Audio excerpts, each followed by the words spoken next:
Good morning, Mr. Diehl. How are you?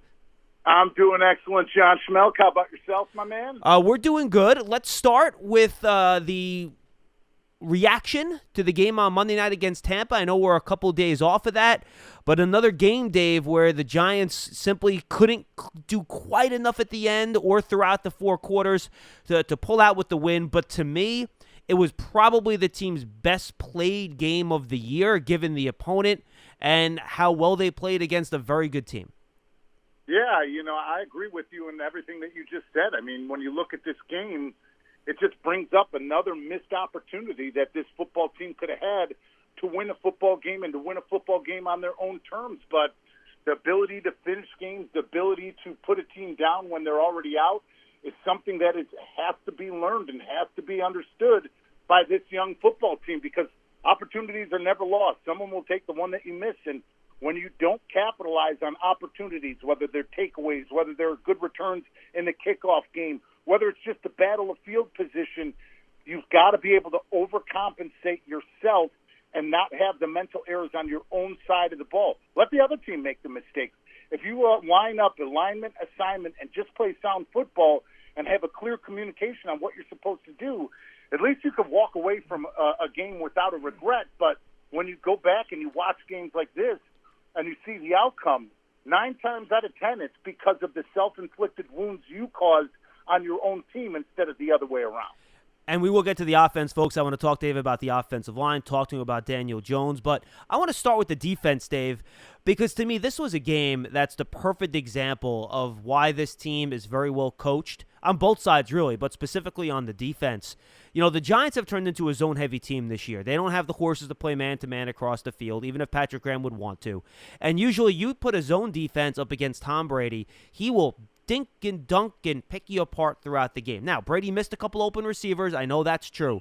But the fact that they were able to prevent the big plays and really long, sustained drives by the Bucs throughout the game, to me, is a credit to Patrick Graham, how he schemed this thing up, how he disguised coverages, and how the players went out there and executed the game plan. Because if there was an opening, Tom Brady would have found it, and there just weren't many. No, you have to give a ton of credit to Patrick Graham and the way that he was dialed up this game plan for this game. Obviously, we know that he has a background. We know with his time in New England, he understood the strengths and weaknesses of Tom Brady as a quarterback. And more importantly, he knows how to utilize his defensive roster and to put them in positions to succeed. The big thing that I saw, especially in this game up against the Tampa Bay Buccaneers, is they took them out of their game in the second and third quarter. Usually that's a time where they run the football tremendously well, and we know that their offense with Tom Brady has thrived being built off of play action. But the fact that Patrick Graham, my mistake, was able to utilize this defense, keep 4 of the big bodies or 5 of the big bodies up front to be able to affect the run and play shell defenses, drop 2, drop 4, change it up, and change up the way that he was diagnosing his coverages, it definitely affected the way that the Buccaneers were able to play, and it didn't put players on islands where they were one-on-one up against their elite receivers. So I think he deserves a ton of credit, Patrick Graham, for the way that he was able to come into this game, put players in positions to succeed, but more importantly, put them in positions to where they can fly around and play fast football and not play thinking football. That split second that you don't react and it takes you time to think, Tom Brady's got you. They knew their game plan out cold, and they went out and delivered an unbelievable performance. It's just unfortunate it fell short. Dave, and I think you hit it on the head. And, the modern analytics say that run defense is overrated. And, yes, it's a passing game now, and you have to stop the pass to win. But I think the fact that the Giants are able to stop the run with that front, with Tomlinson, with Lawrence, with Leonard Williams, with Blake Martinez, they didn't have to bring a safety into the box pretty much that entire game, which allows you, again, to disguise those coverages a lot easier. You can start too deep, go into cover 3, go into cover 1. It's a lot easier to disguise coverage when you can keep those 2 safeties a little bit deeper than when one has to be at the line of scrimmage. So I really think a lot of credit has to go to those 3 big down linemen and throw Austin Johnson, and B.J. Hill into the mix and all those guys. The fact that they can stop the run without help allows Patrick Graham to run that defense the way he does. No question. I mean, when you have those type of big bodies, and essentially you're just taking and saying, okay, we've got 5 at the line of scrimmage, but we're not going to load the box because we know That's where they can stretch the field vertically and get over the top. That is a huge advantage for our defense because of the sheer fact that once we started maintaining and stopping their run and put them in, second and longs and third and longs, it completely changed the dynamic not only of their offense, but more specifically of their offensive line. Their offensive line is one where they need to tee off. They need to be the ones that are setting the tempo of the football game. The way that Patrick Graham was able to set up this defense, it took that element out of the game and let our defensive line dictate the tempo of the football game. So when you have those four big, solid defensive tackles that can play sound gap, disciplined football, but also force their running backs to go east and west instead of north and south, it is a huge advantage on the back end because, as we said before, and you and I have talked about this, when we had Plaxico on the outside, it was awesome because now you can't play Dawkins in the boxes, that extra man, and it gives you 2-3 extra yards per run. Yeah, absolutely, 100%. And once you don't allow that first cut inside, you bounce it outside, those deep safeties have time to get down there and make plays and clean up. So you're right. Yep. It's complementary football within the defense, and I think it's really working well for the Giants. All right, Dave, let's go to the offensive side of the ball. Obviously, a lot of people talking about the missed opportunities and some of the mistakes on offense, and a lot of that does come back to the quarterback position. Daniel Jones had the 2 interceptions in this game. Just talk about what you saw from him over the course of the contest and where you think he's headed. Well, number one, I just have to start off and give credit to Jason Garrett with the way that he called in his game plan coming into this football game. Yeah, I agree. There was a lot of 2 tight end sets. They stayed balanced, even though it wasn't a ton of yards on the ground, but they were effective enough running the football that Todd Bowles, who we know has those exotic blitzes, is now coming up and he sees 2 tight ends were effective running the football. He can't dial up those exotic blitzes because he has to respect the run. We saw other plays that there were screen passes. We had creative plays with the throwback screen to Golden Tate to Gallman. There was a lot of different opportunities and a lot of different shots downfield that were there for the taking, and that's where it comes right now back to Daniel Jones. I think the biggest thing that he has to be aware of is situational football. Live for third down. Throw the football away, especially in a tight game like the one that they were in. I felt like he was feeling the rush more than seeing it and not really taking responsibility of where he was in certain pocket presence areas. There was times where he was rolling out of the pocket, and he didn't have to. He could have maintained, he could have stepped up, and he could have had more pocket presence in that regard. And I think that's something that was part of where this offensive line started, to where they were giving up pressures, to where now Jason Garrett has a great game plan going in. You see the communication and the stunts and the twists getting passed off more effectively now than they were before. But in his mind, he still has that clock that's going off a little too quick. And I think a telltale sign of that was when he threw the first interception. You had the 2 slant and goes in the post, by Golden Tate to the inside. When he saw that safety take off and run to the right, he looked back at Darius Slayton, but he took his eyes off of it too quick because if it's a slant and go, you've got the slant, you got to let him release for the go, and he could have hit him, but he took his eyes off of it too quickly because I think a lot of the times now he's worried that he doesn't have time with protection. So I think that's a main area of where he's got to grow and mature, and I think that's one thing that's going to come with experience because we know when it comes to the football position of quarterback, ball security is job security. That's what keeps you on the field, and you have got to be accountable to your team that you're going to be smart and responsible with it. Yeah, it's almost like before the game, and understandably so, he was so conscious of that pass rush, and he was so worried about it getting after him that he sped up his processes a little bit too much. His clock was going a little bit too fast. And, I think the Giants line probably, to your point, did the best job they have all year of actually communicating a lot of those inside blitzes. They kept sending guys into the A-gap, and the Giants really did a great job of picking them up. And it just seemed like, if Jones would have just settled down a little bit more, I think there were even more than just the missed throws he had and some of the overthrows on the deep routes and things of that nature. There were guys where if he just stuck with his looks a little bit longer, he could have made some more big plays down the field. And going into the game, we know that, Dave, that if you were going to get to the Bucs defense, it was going to be with big plays. And the Giants had the opportunities. They just weren't able to connect on them in that game. And I think a lot of that comes down to trust. He's got to be trustful that this offensive line is going to continue to improve and get better. And we've seen that extended throughout the last 3 weeks, not only by their play, but by the way that Jason Garrett is calling games. And a huge factor for that is because they're in tight, close games now. They're playing more competitive football, and they're not playing from behind to where you're basically in the second half going 2-minute drill and you're having one-on-one pass rush on both sides of the offensive line. So I think that's something that he's got to come into and realize that, Jason Garrett's dialing up game plans. He's having 5, 6 max protection to pick up those blitzes, to give him time and ability to throw the football downfield. Now it just comes down to that pocket presence, the decision-making, and trusting what he sees. It's Dave. It's funny. I think Jason Garrett's really hit the ground running now. I think it took him a few games to figure out exactly how to best use the offensive line, how to best use Daniel Jones, how to best use the receivers. And we've seen it now. They've turned into a downhill, gap scheme, power counter type of team. It works. And look, they're not gaining 5-6 yards a carry, but it's good enough to make teams respect the run. In the passing, not to mention building off of that, John, are the quick slants, the easy throws. Pick up the easy yardage. Get Daniel Jones in the rhythm and in success early, and Jason Garrett's been doing that. Yeah, absolutely. The quick game in the passing game, play action in the passing game. We saw more RPOs, I thought, against Tampa than we've seen in any game this year. Yep. And all this stuff is designed to slow down the opposing pass rush. And again, it goes back to complementary football. You made this point. The Giants have been able to play this way because they're in these games. If you go down, all of a sudden those RPO slants and, max protect play action, those don't work when teams are because they don't care about the run. Right.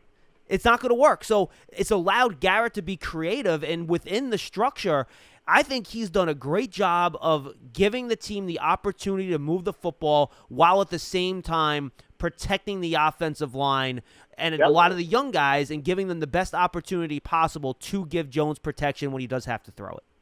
Absolutely. I mean, number one, you saw a lot of slide protections, left, right, picking up zone schemes basically is what you're looking at a lot of times when you're sliding protection. As I said, we saw a lot of 2 and 3 tight end sets. We saw max protection. We saw running backs not only chipping off of the edge for the tackles, but releasing in the A and B gaps. If there's any color, hit it. If not, then you can release on your secondary route and get into the flat or get into the open. Those are all things that are built in by Jason Garrett into this offense to help the offensive line. And as I said earlier, the way that they ran the football was something that Todd Bowles had to respect, whether it was a zone scheme, whether they were running counters and pulling guards, whether they were trapping people, whether they were trying to hit the perimeter. There were a lot of different ways that Jason Garrett came in with this running game and this passing game to help the defensive line up against the strength of the Bucs defense, their front four. Yeah, I'm with you 100%. I want to get to the offensive line specifically in a second, but first, the running game. I like the way Wayne Gallman runs the ball, Dave. Usually he gets 1 foot in the ground and he goes. Now, a couple times in the game, maybe he didn't hit the right hole, but he does get downhill quickly and is pretty physical getting upfield. Yeah, I definitely do as well. You remember I picked him for last week for my above-the-numbers guy, that he had to play well, not only in the run game, but in the passing game and in blitz pickup, and that's something that we've seen him ascend at. I think one thing that he could be more patient about is letting the block develop instead of rushing and getting to the line of scrimmage. Let that double team eat up the down guy and let them work to the secondary level, and those seams will be open instead of trying to bounce it outside immediately. Those are all things that come with experience, but you talk about playing for an opportunity. Wayne Gallman's doing that. We know what happened last year with him falling out of graces with the coaches.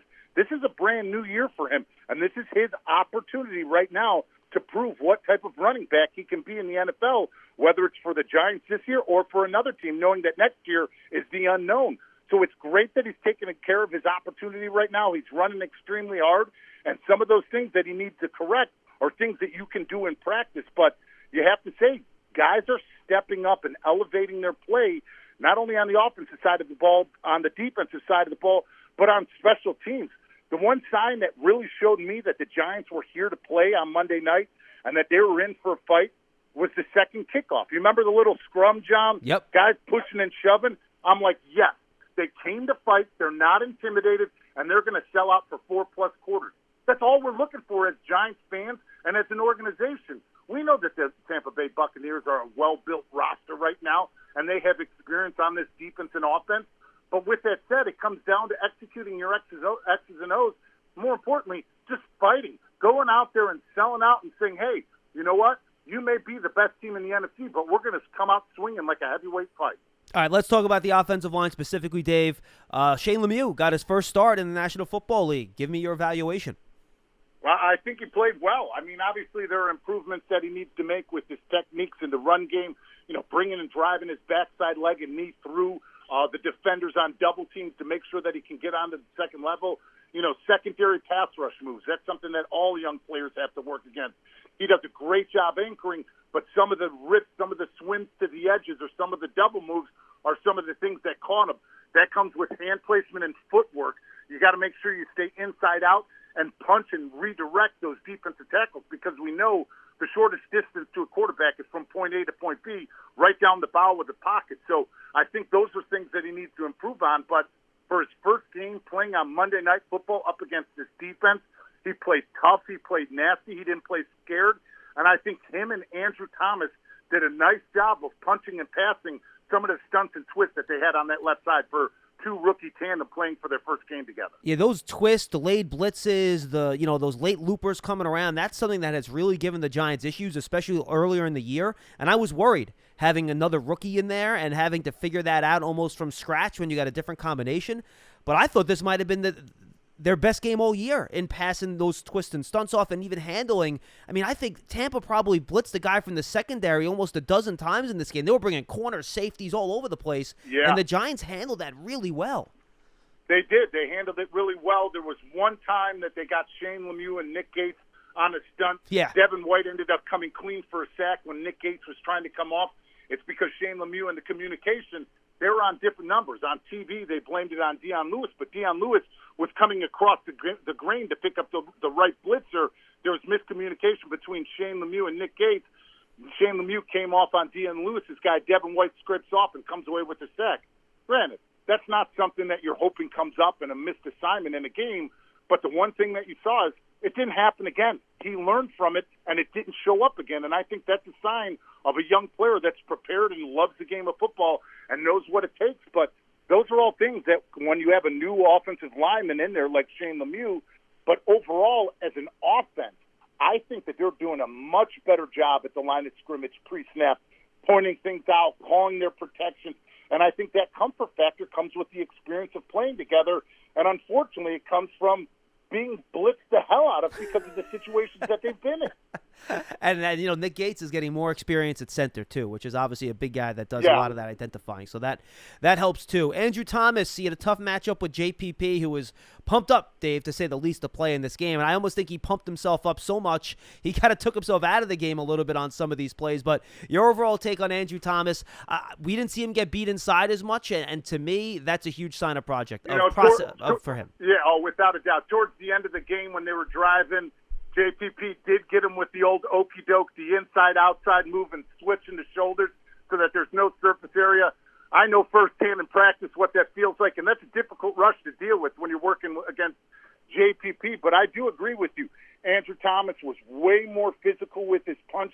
He did a much better job of bending and sinking at the knees and ankles instead of reaching at the hips when he was going to punch, and he stayed inside out. He had good landmarks with his hands and with his technique, with an inside number framework, and being able just to run him by instead of giving a defensive end a two-way go. And this is something that's going to be a continued process of his techniques and fundamentals to hone in on. That's something that's very difficult when you're coming from the college game to the pro game, even when you have an off-season, when you have all the OTAs and minicamp. So we know that he was a little bit behind the eight ball in that regard, but I do think Mark Colombo's been doing a tremendous job of basically taking him as his own project as well as the rest of the offensive line. Mark Colombo's played the position. He understands what it takes to succeed.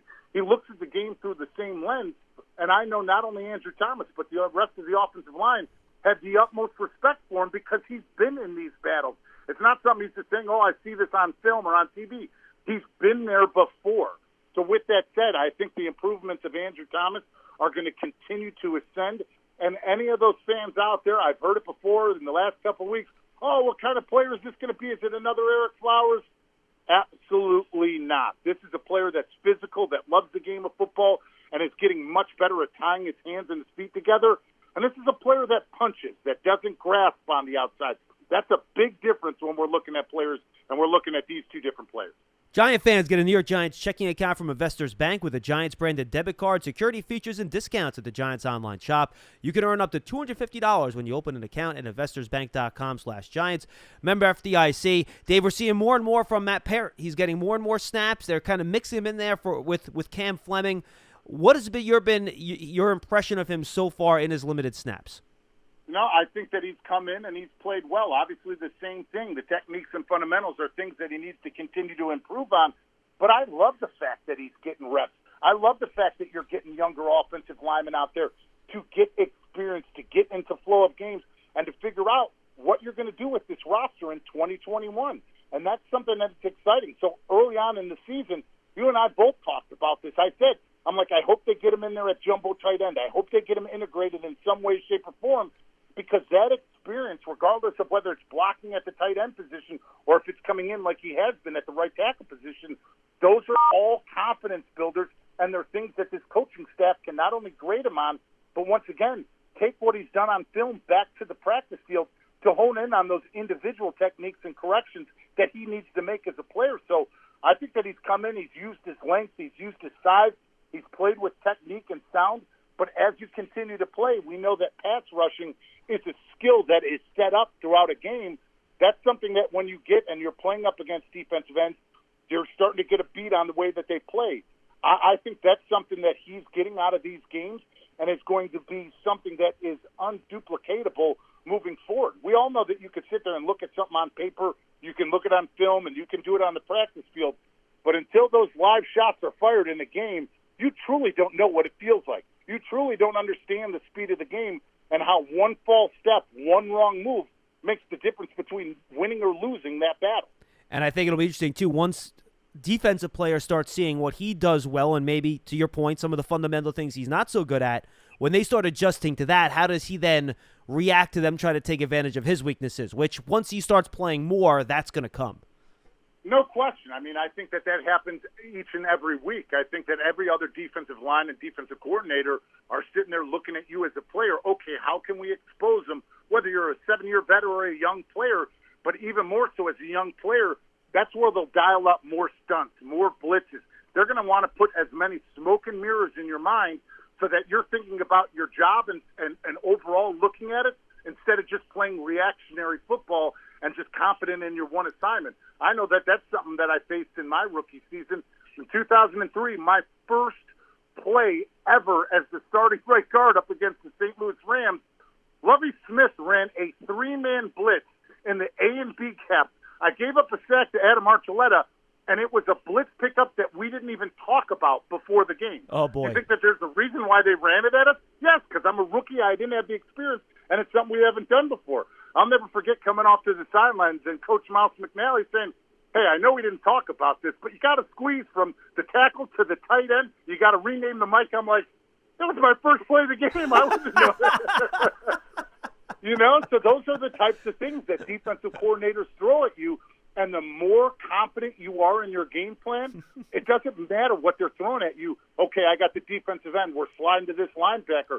You guys can move around and do all this stuff, but it's only affecting you and how you're playing, not how we're playing. All right, Dave, and then finally, Washington this week. The Giants get 2 more division games in a row. If they can win these 2, who knows? You look to the second half of the year with the NFC East, but you got to take it one game at a time.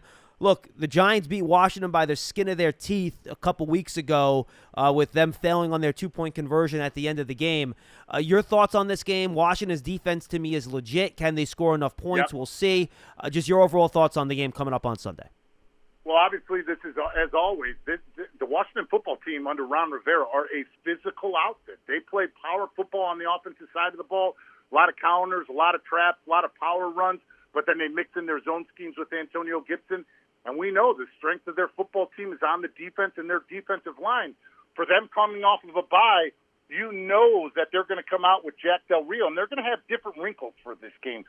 They're going to throw different things at this Giants offense that they didn't see in the previous game. So how does the Giants offense and offensive line adjust to that, and how does Daniel Jones effectively play a game to where he doesn't let their strength, the defensive line, affect the football game? And once again, that's coming back to pocket presence and the timing that's in his head. And then on the defensive side of the ball, as we said, Antonio Gibson, he's that dual threat. Not only is he running the football, but they're lining them up at the slot position. They're moving them all around. If the Giants' defensive line can contain their rushing and their rushing attack, which has been at their best, especially if you look back at this Dallas Cowboys game, if they can continue to do that like the Tampa Bay Buccaneers game, that's going to set them up for success because that's going to put the ball into Kyle Allen's hands.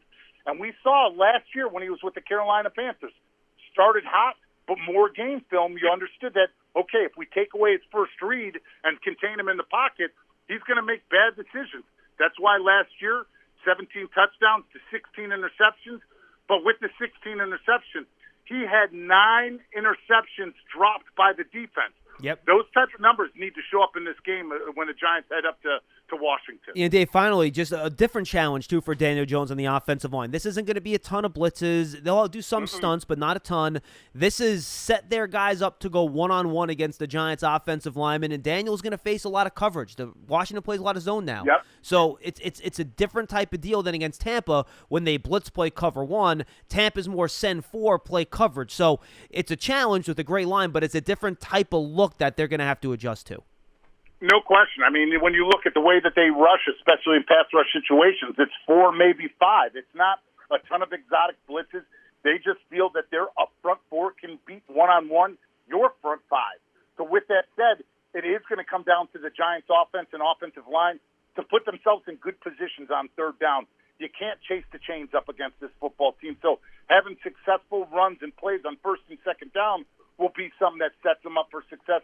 Because if you think that you're going to get into a long match and now all of a sudden you have an inefficient running game and you're in third and longs up against this type of defensive pass rush, you're in for a long day. Yeah, and Washington, a top 5 run defense. So it'll be fun to see if the Giants can execute that game plan.